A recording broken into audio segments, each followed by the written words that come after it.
സംസ്ഥാനത്ത് hydroponics, aeroponics തുടങ്ങിയവ ഉൾപ്പെടുത്തി അർബൻ അഗ്രികൾച്ചർ പ്രോത്സാഹിപ്പിക്കുന്നതിനും ഡ്രോണുകളുടെ സഹായത്തോടെയുള്ള കൃഷിരീതികൾ അവലംബിക്കുന്നതിനും എന്തൊക്കെ പദ്ധതികൾ നടപ്പിലാക്കി വരുന്നു?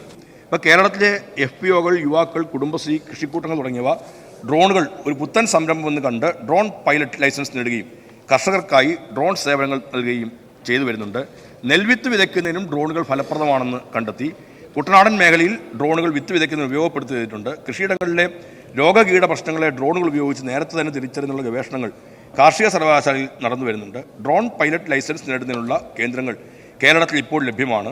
ഡ്രോൺ മേഖലയിൽ പ്രവർത്തിക്കുന്ന കേരളത്തിൽ നിന്നുള്ള സ്റ്റാർട്ടപ്പുകൾ തദ്ദേശീയമായി ഡ്രോൺ ഉൽപ്പാദിപ്പിക്കാനുള്ള ടൈപ്പ് സർട്ടിഫിക്കറ്റ് നേടുകയും ഡ്രോൺ ഉൽപ്പാദിപ്പിച്ച് അങ്ങോളം ഇങ്ങോളം വിതരണം ചെയ്യുകയും ചെയ്യുന്നുണ്ട്. സ്മാം പദ്ധതി പ്രകാരം 14 കർഷക സംഘടനകൾ, ഫാർമേഴ്സ് പ്രൊഡ്യൂസ് ഓർഗനൈസേഷൻ കമ്പനികൾക്ക് ഡ്രോൺ നൽകിയിട്ടുണ്ട്. നെൽകൃഷി വികസനത്തിൻ്റെ ഭാഗമായി ഡ്രോൺ മുഖേനയുള്ള സൂക്ഷ്മ മൂലക പ്രയോഗത്തിന് പിന്തുണ നൽകി വരുന്നുണ്ട്. നടപ്പ് സാമ്പത്തിക വർഷം 421.67 ലക്ഷം രൂപ ഇതിനായി നീക്കിവച്ചിട്ടുമുണ്ട്.